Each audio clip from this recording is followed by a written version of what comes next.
Jangan lupa dukung terus channel kami dengan cara subscribe, like, dan juga komen.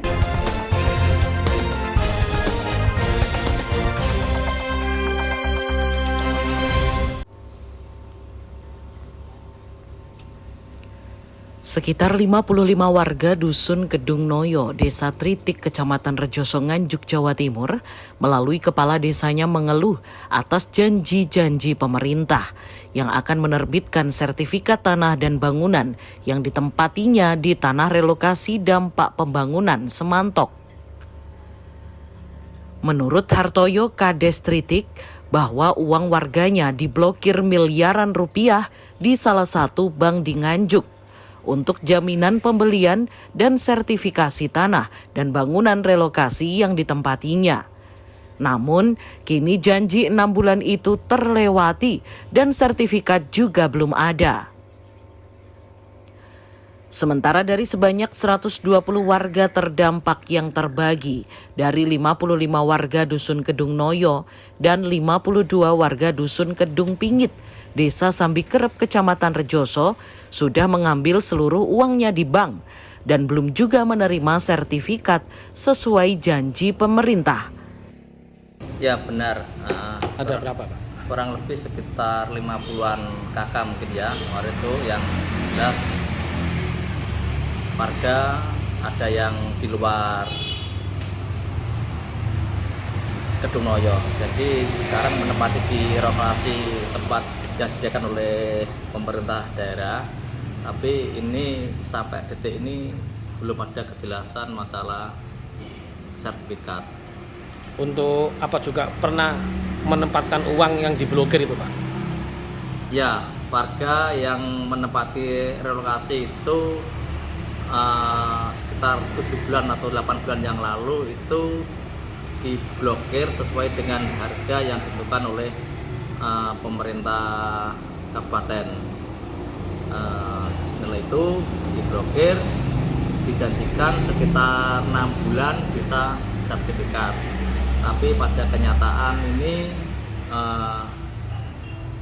belum ada kejelasan. Saya sebagai kepala desa juga sangat kecewa apa yang diharapkan ke masyarakat saya. Sampai detik ini belum ada informasi kelanjutan bagaimana target bisa menjadi hak milik. Jadi pihak ini yang nangani juga Pak Purwo itu juga kemarin ketemu saya ya belum bisa mengatakan 6 bulan, padahal dulu dijanjikan 6 bulan. Nah, warga sering telepon, kemarin juga datang ke tempat saya, Pak Lurah gimana sertifikatnya ini. Saya juga bingung harus bagaimana, kan gitu loh. Ya, saya harap pemerintah daerah jangan selalu janji ke masyarakat. Biar apa? Saya sebagai Pak Kepala Desanya biar tidak diuber. Soalnya Pak masyarakat itu tahunya kan Pak Lurah. Nah, saya sih nunggu dari pihak pemerintah yang berkait.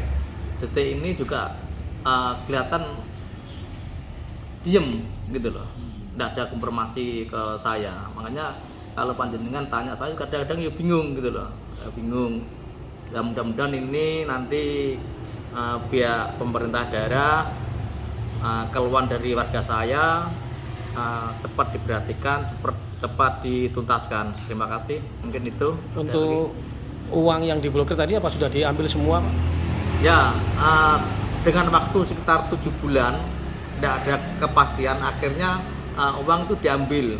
Nah, diambil informasi uang itu juga cuma nyebar di berapa bank gitu. Ini informasinya ya, entah benar apa salah saya tidak tahu gitu loh. Itu kemarin waktu di 7 bulan lalu itu suruh mengumpulkan di Pak Lurah Sambikerep.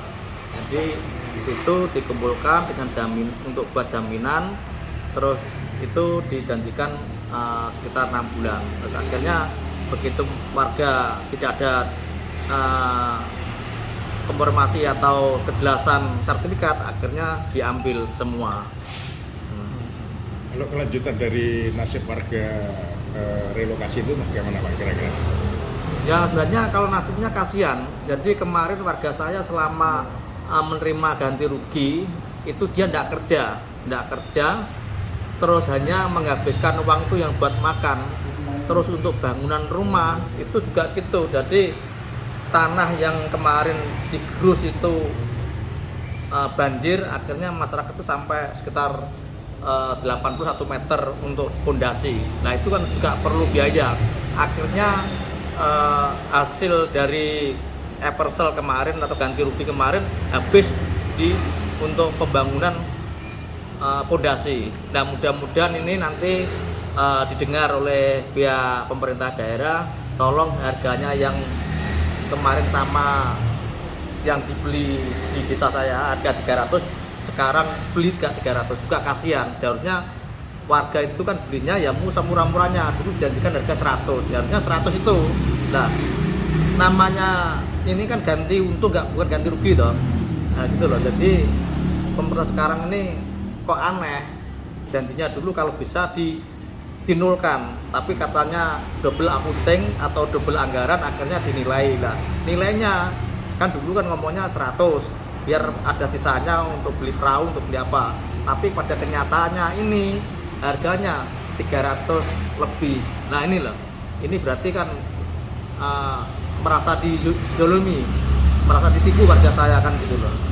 Itulah, mudah-mudahan ini bisa sampai ke pemerintah daerah, jangan menyiksa masyarakat yang sudah menderita selama ini. Tidak ada uang tunggu, dulu juga gitu, ada uang tunggu.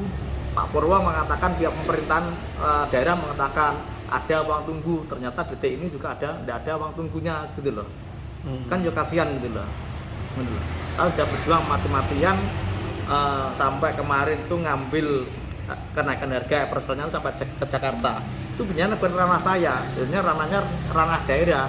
Loh, sampai saya sampai ke Surabaya berapa kali itu, terus sampai ke Jakarta. Nah, akhirnya pemerintah pusat sana, keuangan sana, akhirnya selesai sekitar 2 minggu, janjinya ternyata alhamdulillah sesuai dengan janjinya bisa cair gitu loh. Ya mudah-mudahan ini saya ingatkan pemerintah daerah, dulu sosialisasi masalah uang tunggu ada, tapi detik ini belum ada. Mohon ini ditindaklanjuti. Terima kasih. Kalau upaya sertifikat biar cepat selesai, apa ini Pak upaya Pak Kades sama warga terdampak ini? Ya ini juga informasi dari Situbondo kan katanya sudah selesai, tapi detik ini tidak ada informasi pihak daerah ke pihak desa gitu loh. Kalau belum selesai Pak, mungkin ada aksi apa gitu Pak untuk bisa membuat cepat selesai? Ya, kalau saya itu sebagai kepala desa tuh jangan sampai ada aksi kan gitu loh. Nah itu kan tanggung jawab kita semua. Mungkin DPR antara desa sama pemerintah daerah itu cepat diselesaikanlah masalah masyarakat ini. Mungkin Pak Bupati nanti biar dengar juga, tolong Pak Bupati juga untuk yang nangani ditekan supaya cepat bisa bersertifikat biar warga itu bisa tenang lah gitu. Sementara menurut praktisi hukum bahwa pemblokiran uang warga merupakan pelanggaran hukum baik pidana maupun perdata. Sebab warga terdampak semantok bukanlah warga yang terjerat kasus hukum, yang rekening banknya harus diblokir. Pemblokiran rekening milik nasabah harus seizin dari pimpinan Bank Indonesia. Jika tak mendapatkan izin, maka ada potensi pelanggaran hukum yang dilakukan oleh oknum yang memblokir dan pihak bank itu sendiri. Begini ya, jadi nasabah rekeningnya dan isinya rekening itu merupakan rahasia perbankan. Tidak boleh membuka itu, karena ini akan ada risiko perdata maupun pidana. Pemblokiran dan lain-lain itu harus seizin Bank Indonesia, pimpinan Bank Indonesia, bukan main-main itu. Jadi kecuali itu ada persoalan pidana di mana itu sudah ditetapkan sebagai tersangka ataupun terdakwa oleh penyidik, oleh JPU maupun oleh hakim, boleh itu rekening diblokir. Ini para terdampak relokasi kan bukan tersangka, bukan pidana, Pak. Kenapa Ya, kok diblokir, Pak? itu tidak boleh. Itu bank telah melakukan suatu perbuatan melawan hukum kalau dilakukannya. Dan itu ada satu risiko bagi bank karena itu melanggar undang-undang perbankan. Kalau Sanksi- menurut Bapak, tujuan dari pemblokiran itu apa Pak? Wah, saya kurang tahu ya, tapi yang jelas saya hanya mengamati dari aspek hukum saja bahwa bila ada kesepakatan pemblokiran itu diperkenankan, itu tidak merupakan PMA, tapi bila tidak ada kesepakatan dengan si nasabah, maka itu adalah suatu perbuatan melawan hukum. Pak, para terdampak ini bukan tersangka, bukan pidana, tapi dana diblokir atas kesepakatan, berarti tidak melanggar, Pak? Tidak melanggar, ada suara yang melanggar.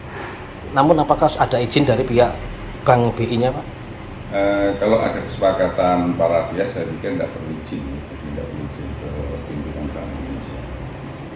Pak, sanksi untuk pemblokiran tersebut dari pihak bank itu apa Pak kira-kira? Wah, itu sanksinya berat sekali, bisa sanksi pidana, bisa sanksi perdata ya. Pak, kalau informasinya uang yang diblokir sudah dikembalikan semua ini, Pak. Bila di awal sudah melakukan pelanggaran, apa pengembalian itu menggugurkan pelanggaran itu, Pak? Nah, selama itu belum katakanlah menjadi satu laporan hukum, ya laporan adanya satu tindak pidana hukum, saya pikir ya masih dimaafkan, masih aman-aman saja ya. Tapi kalau sudah dilaporkan, intinya gini loh, intinya hukum itu bukan untuk menakut-nakuti, bukan untuk memaksakan suatu kehendak atas orang lain, tapi untuk mengatur kehidupan sehingga kehidupan itu menjadi harmonis, baik dan damai.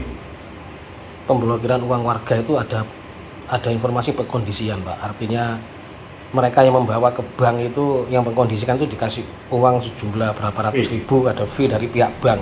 Dibenarkan nggak, Pak? Ya intinya segala sesuatu yang bertentangan dengan norma-norma hukum yang ada, baik itu norma perbankan maupun norma-norma yang lain tidak dibenarkan. Jadi itu perlu dilihat lebih jauh. Tapi harapan saya ya semua yang tidak ada landasan hukumnya sudahlah sekarang diselesaikan saja secara baik-baik secara keluarga.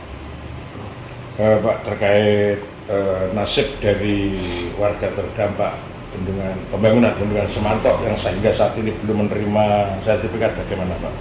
Nah itulah yang sejak dulu pernah saya sampaikan demikian sama.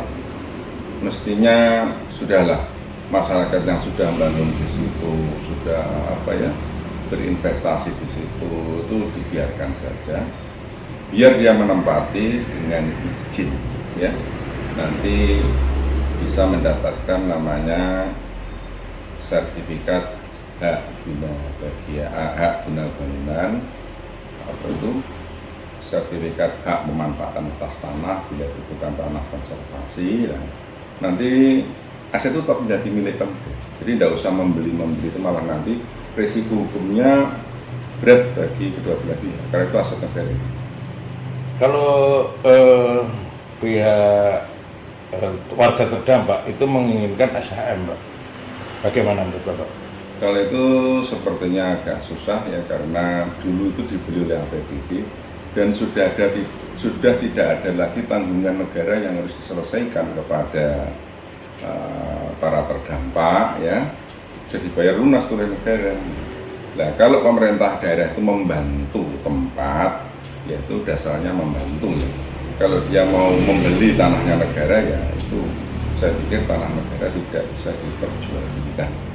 Jadi yang bisa adalah malah dikasihkan malah boleh, dikasihkan tidak diperjualbelikan, tidak boleh. Nanti orang mau beli alun-alun gimana? Orang beli stadion gimana? Nah, jadi saran saya sudahlah yang sudah membangun itu biarkan di situ, nanti diberi aja namanya SHGB atau SHGU atau apa itu, hak pemanfaatan atas tanah bila itu bukan tanah konservasi, dan nanti 25-30 tahun yang akan datang silahkan secara personal dia bisa mengajukan menjadi hak ini asalkan dia bayar pajak dan lain-lain. Haryadi Swandito, News TV.